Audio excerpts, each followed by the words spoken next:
Hey guys, Jacob here with ePoolSupply. Today we have an A&A low profile 3-port valve. Let's go over it.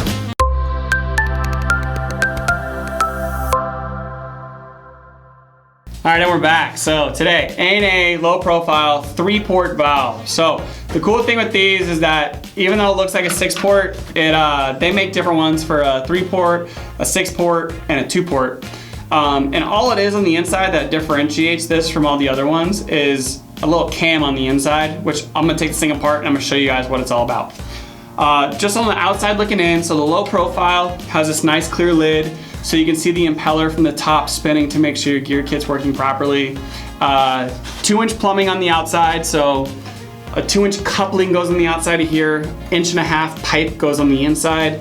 On the bottom here, A&A's new revision here, they've added these PVC couplings per se, because this ABS or fiberglass housing was kind of fighting with a couple people on the way that they glued in their pipes on the bottom. So A&A changed it to where they put in a coupling for you. So all you have to do is put in your 2-inch pipe. That's all you gotta do is 2-inch pipe in the bottom here. And as you can see, they capped off 3 of the lines. So obviously it's a 3-port. You cannot just take a 6-port and add some caps on the bottom of it. It's not a possibility, don't even try it, because again, there's a cam on the inside that you have to change. So let's dive in, let's take this thing apart. As you see here on the outside, there's a band clamp or a band knob. You have to take this off. And A&A from the factory always puts the 7/16 nut on here, because they like it nice and tight for you to where you can literally just plumb this thing on, set it, forget it, if this is a new construction job. Because new construction, we have to pressure test your entire system to make sure nothing leaks underground, etc. And your valve is part of that pressure testing. So they want to make sure everything's tight for you so you're not readjusting or redoing anything. So I'm gonna take off that nut. When you take it off, you don't have to put it back on. You can literally just use your knob here. So I'm gonna take it off, we'll dive in.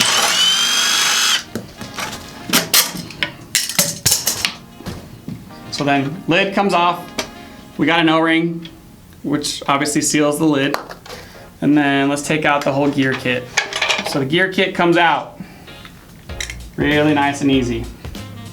And so as you can see here, it comes with a piece of PVC pipe, just like all the other valves, that sits inside of all of these T's, to where that way your T's can kind of sit up at an angle. Here, let me show you this camera. So you can sit your T's up at an angle to where when you plumb it, you don't get glue on your T valves, and you'll also, it keeps the T valves at a slight angle to where when you pressure test, ports aren't sealed off all the way. So that way you can get a good pressure test and no voids or anything like that. So what you're gonna wanna do is every time you install this valve, you have to take this valve apart, remove your plastic spacer ring, and then that's your valve. So pretty much, let me show you what makes it a 3-port. On the bottom of this thing, this is your cam. So this cam is a lot different than say the 6-port, and it's a little bit different than the 2-port. So it's wider spaced. So theoretically, if you had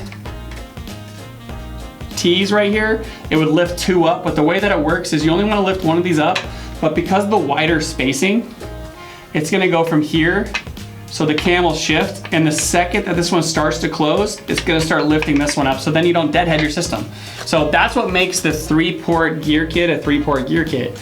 So ultimately, I mean, worst case scenario, if you have a 6-port gear kit and you change it out, you can just buy the different cam and make it work properly.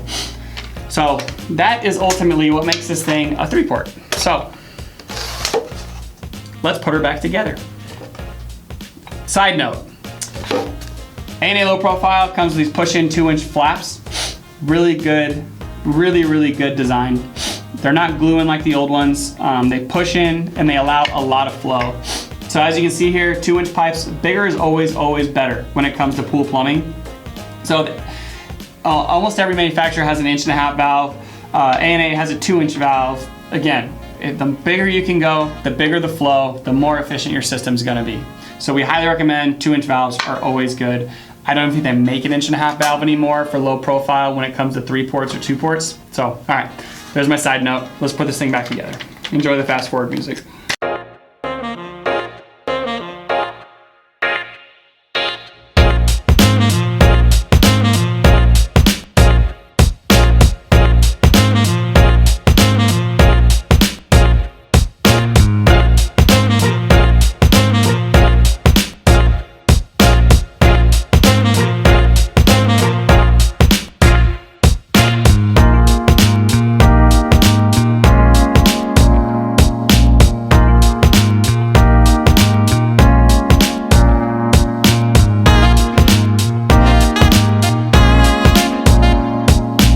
right, when tightening your knot back together, hand tight. You'll see videos out there where somebody has this giant adapter piece that goes over the top of here and what attaches their drill. We don't recommend that. You always want to hand tight. Over tightening it could result in cracking your lid.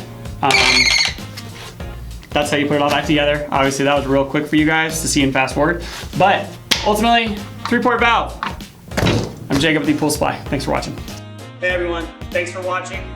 Subscribe today if you haven't subscribed. Check out the links below. We got a lot more content coming your way. Thank you.